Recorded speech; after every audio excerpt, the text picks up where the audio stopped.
Ketika penguasa-penguasa dunia modern dengan kecanggihan teknologi berkata, kami bisa menangkal gempa, gempa sebagaimana apapun kuatnya bisa kami atasi. Ternyata begitu ujian Allah itu datang, bangunan yang mereka bangun porak-poranda, hancur berkeping. Orang yang cuai daripada agamanya dengan sebab memerintah, dengan sebab Tuhan beri dia kuasa, dia lupa pada agama, maka dia bersama Fir'aun di padang mahsyar.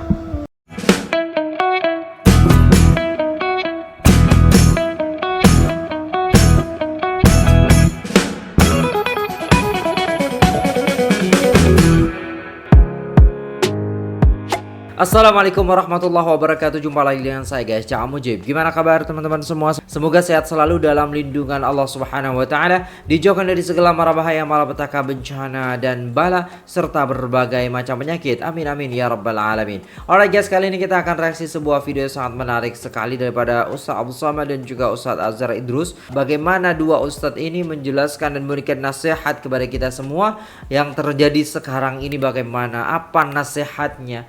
Allahu Akbar. Nah, tanpa berlama-lama jom kita simak videonya guys. Let's go. Wa kana mulkuhu arba'ami'ati sanah. Begitu disebutkan dalam kitab sejarah. Wa kana mulkuhu arba'ami'ati sanah. Dia berkuasa 400 tahun lamanya. Allah. Penguasa tunggal syarqan wa gharban. Dari mulai belahan timur dunia sampai ke barat, tunduk dalam kekuasaannya.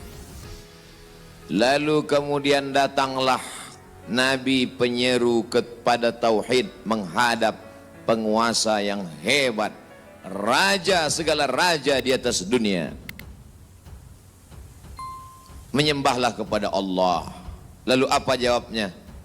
Dengan sombong dan angkuh dia berkata, Arabbun ghairi, Arabbun ghairi. Adakah Tuhan lain selain aku?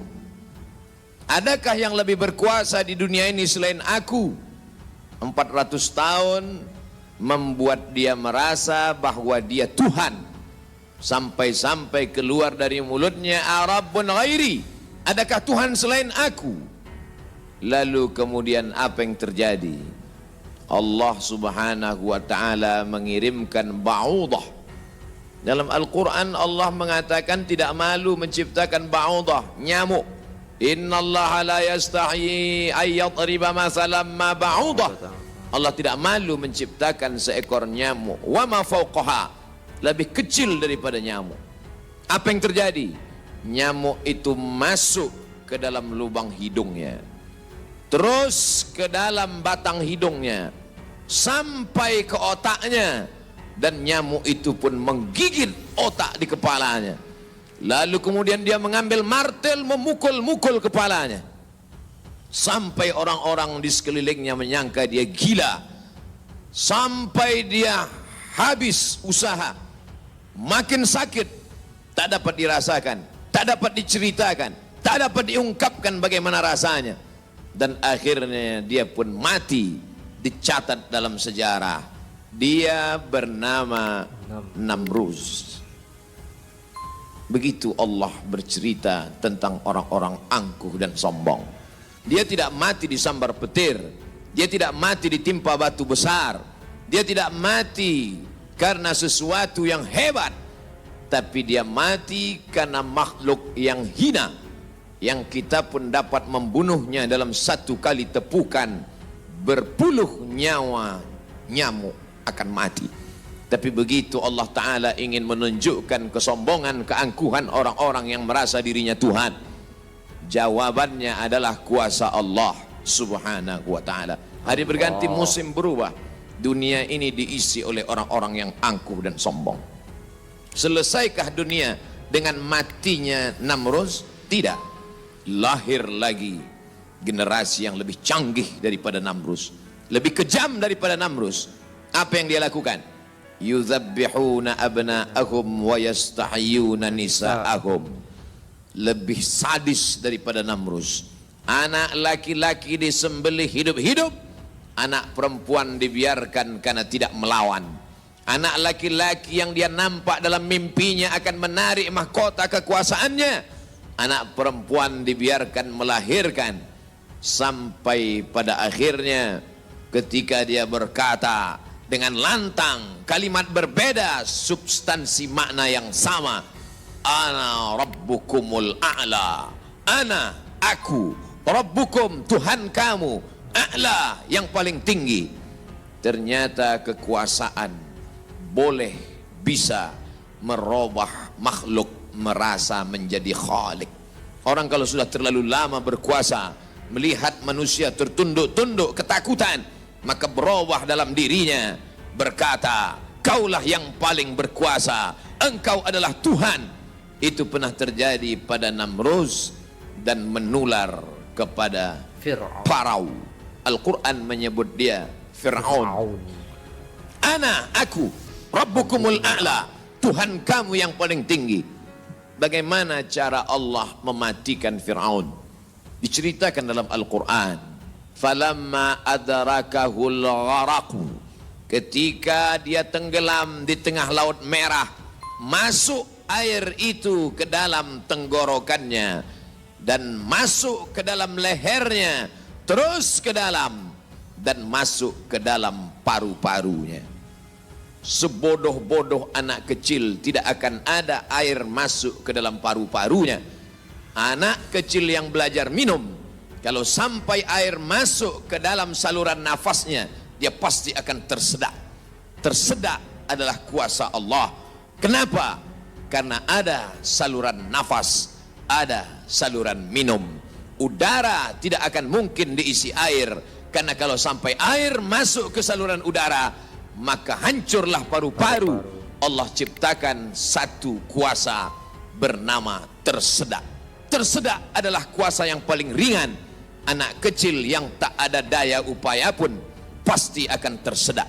Tapi Allah ingin menunjukkan kepada Fir'aun, jangankan untuk menggenggam dunia, jangankan untuk membunuh Musa, jangankan untuk mengejar Bani Israel, untuk tersedak pun kau tak kuasa, wahai Fir'aun. Apa yang terjadi? Fir'aun mati. Kenapa Allah mematikan Fir'aun dengan air? Kenapa tidak dengan batu? Kenapa tidak dengan petir yang menggelegar? Mengapa dengan air?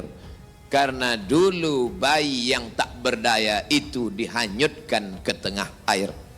Wa auhayna ila ummi Musa. Kami wahyukan, kami ilhamkan, kami bisikkan ke hati ibu Musa, an ardi'ihi, susukan anakmu. Fa in khifti alaihi, kalau kau takut anakmu ini akan disembelih Fir'aun, fa alqihi fil yammi, hanyutkan dia ke sungai. La takhafi, jangan kau takut, wala tahzani, jangan kau sedih, inna radduhu ilaiki, kami akan mengembalikannya kepada engkau sesuai dengan cerita yang kami kehendaki. Wajailuhu minal mursalin, dan kami akan menjadikan dia salah satu daripada rasul yang kami pilih. 5 di antara rasul itu, salah satunya adalah Musa alaihi salam. Musa, bayi yang tak berdaya, dicampakkan ke laut, dicampakkan ke sungai Nil, selamat. Bayi yang tak dapat berenang, bayi yang tak ada kuasa, bayi yang tak ada daya upaya, selamat di atas air. Tapi penguasa, raja di atas raja, segalanya bukti-bukti kuasanya sampai hari ini menjadi bukti. Satu di antara 7 keajaiban dunia adalah piramid yang dibangun oleh Fir'aun. Tapi ternyata air yang dulu menyelamatkan bayi Musa, air yang sama menenggelamkan Fir'aun yang amat sangat berkuasa. Sekali lagi Allah ingin bercerita kepada manusia bahwa mudah bagi Allah melenyapkan makhluk-makhluk yang sombong, yang merasa diri gagah perkasa. Manusia yang terkena penyakit amnesia, terlupa bahwa dia hanyalah makhluk, paru-parunya ciptaan Allah, udaranya titipan Allah, hembusan nafasnya dan tarikannya semua atas kuasa Allah. Mestinya dia berkata, la haula wa la quwata illa billah. Berakhir episode Fir'aun. Selesaikah dunia? Tidak. Muncul lagi mereka yang sombong-sombong. Macam-macam nama sejarah mencatat. Abu Lahab dengan bangganya berkata, sebelum Abu Lahab datang lagi seorang pria perkasa dengan tentara bergajahnya bernama Abrahah. Dia ingin memindahkan Ka'bah karena baginya bisnis di Makkah harus dialihkan. Nun jauh di Yaman berseberangan dengan Laut Merah menyeberang ke Afrika. Maka ini Ka'bah harus dihancurkan. Dia bawa pasukan bala tentara sampai akhirnya pasukan gajah tidak ingin bergerak. Gajah makhluk Allah, binatang, tahu mengenal Allah Subhanahu wa ta'ala. Dia paksa gajah itu berdiri dengan pawang-pawangnya. Akhirnya gajah itu berjalan karena amat sangat terpaksa dan di bawah tekanan. Sampai akhirnya apa yang terjadi? Datang Abdul Muttalib membawa kunci Ka'bah. Dia serahkan kepada Allah. Dia katakan di depan pintu Ka'bah, inna lihadzal baiti rabban yahmi. Sesungguhnya Ka'bah ini ada Rabb, ada Allah yang menjaga dan memeliharanya. Bukan aku yang menjaganya, kuserahkan kepada penjaganya. Inna lihadzal baiti rabban yahmi. Sesungguhnya Ka'bah ini ada penjaganya, kuserahkan dia kepada engkau ya Allah. Apa yang terjadi? Fa arsalna alaihim tayran ababil. Kami kirimkan kepada mereka burung ababil yang dibawanya tarmihim, melontar, melempar mereka pasukan Abraha bergajah bihijaratin, dengan batu-batu min sijil, yang dipanaskan di atas api neraka.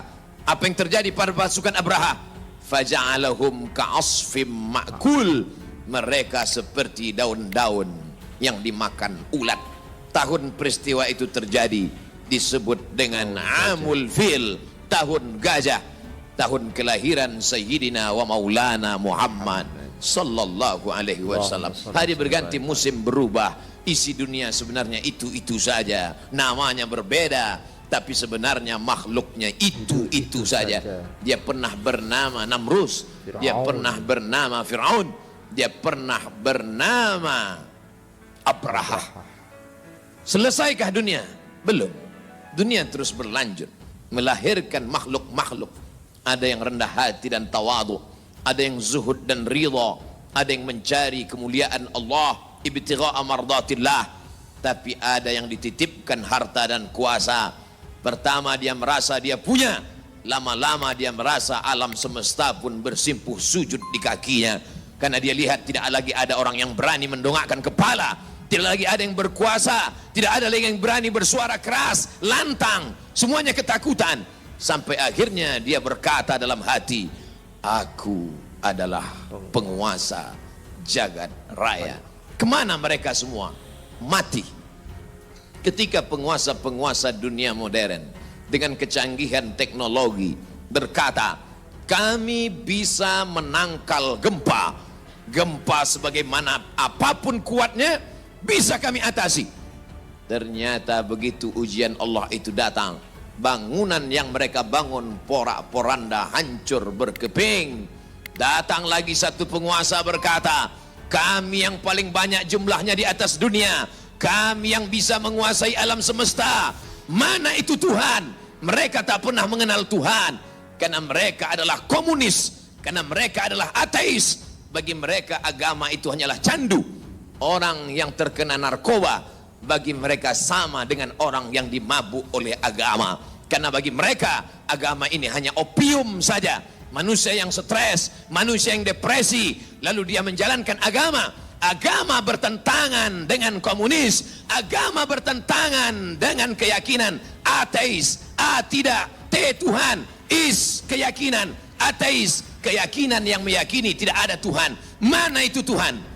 Tidakkah kita melihat ucapan mereka sama seperti ucapan Fir'aun, yang keluar dari mulut mereka sama seperti yang keluar dari mulut Namrus? Mana kuasa Allah? Allah mengirimkan bakteri-bakteri kecil, kuasa itu pun roboh, hancur berkeping. Barakallahu li wa lakum fil Qur'anil azim, wa nafa'ani wa iyyakum bima fihi minal ayati wa dzikril hakim, wa taqabbala minni wa minkum tilawatahu innahu huwal ghafurur rahim. Siapa nak duduk belakang bendera Nabi, sila ikut Nabi. Faham? Kalau lawan Nabi, tak duduk belakang bendera Nabi. Orang yang cuai daripada agamanya dengan sebab memerintah, dengan sebab Tuhan beri dia kuasa, dia lupa pada agama, maka dia bersama Fir'aun di padang mahsyar. Oh, Fir'aun hebat. Iblis takut Fir'aun. Apabila Fir'aun dia dengar Nabi Musa selalu berkata, ya Allah Ta'ala, Allah Ta'ala, Allah Ta'ala, mana Allah yang maha tinggi, maka Fir'aun ni dia pun buat satu bangunan yang tinggi. Di dalam takhrij bagi kitab Tarikh Imam wal Muluk ada menyebut bangunan yang dibuat oleh Fir'aun ini tingginya 7 batu. Hang, KLCC tak sampai sebatu. Allah. Canggih hak Fir'aun lagi. Tujuan dia buat bangunan tinggi ni ialah supaya dia nak naik ke atas dan dia nak tengok di mana Tuhan Nabi Musa, yang Nabi Musa kata maha tinggi. Tu bodohnya Fir'aun. Bila siap bangunan dia naik ke atas, dia kata, hei Musa, tak ada pun mu kata Tuhan maha tinggi. Rupanya Musa tipu, tak ada Tuhan. Ana rabbukumul a'la, akulah Tuhan yang paling tinggi, kerana aku duduk bangunan paling tinggi. Dia nak bodoh orang kampung Fir'aun. Oh, kampung tahu dah nipu, tapi dah Fir'aun bagi basikal, bagi baja, maka orang habis ikut ke dia. Betul tak? Masa dia kata ana rabbukumul a'la, akulah Tuhan yang paling tinggi, Iblis mari kata au. Iblis panggil manja Au. Dia tak panggil Fir'aun dah, ahli kelak. Tak au. Barakmu hari ni ngaku Tuhan baru. Aku tak berani ngaku Tuhan. Lari Iblis daripada Fir'aun kerana takut kemurkaan Allah. Allah. Iblis, sejahat-jahat Iblis, tak ngaku jadi Tuhan. Allahumma salli ala Sayyidina Muhammad. Orang dah selesai videonya, dan itulah tadi nasihat daripada Ustaz Abdul Samad dan juga Ustaz Azhar Idrus. Bagaimana kita ya guys ya, Allahu Akbar, dengan makhluk-makhluk sombong. Kata Ustaz Abdul Samad, ceritanya sama dan orang-orangnya itu-itu saja ya. Tapi ya guys ya, Allahu Akbar, la ilaha illallah, Allahu Akbar, lillahil hamd. Ya, disampaikan Ustaz Abdul Samad ya, menyadarkan kita semua. Ini disampaikan oleh Ustaz Azhar Idrus juga menyadarkan kita semua ya, bahwasannya iblis saja, sekejam-kejamnya iblis itu tidak mengaku Tuhan ya. Tapi Fir'aun ini mengaku Tuhan. Ya, orang-orang yang berkuasa ini gila kekuasaan, mengatakan ini adalah kuasaku. Allahu Akbar, Allahu Akbar. Jadi dari dulu sampai sekarang yo sama saja, termasuknya juga yang ada di Los Angeles ini, termasuknya yang ada juga di Amerika ini, karena dia sudah merasa dirinya dirinya berkuasa 2 kali ya kan, dan disokong oleh mereka. Allahu Akbar. Dan datanglah azab Allah Subhanahu wa taala. Allahu Akbar. Kalau memang iya, na'udzubillah tsumma na'udzubillah, semoga negara-negara kita ini aman damai, menjadi negara baldatun thayyibatun wa rabbun ghafur, yang senantiasa dilindungi oleh Allah Subhanahu wa taala, bukan diazab oleh Allah Subhanahu wa taala. Maka daripada itu semoga ceramah ini menambah wawasan dan pengetahuan kita semua, menambah kecintaan kita kepada Allah dan Rasulnya, dan juga menambah semangat kita untuk senantiasa berbuat kebaikan.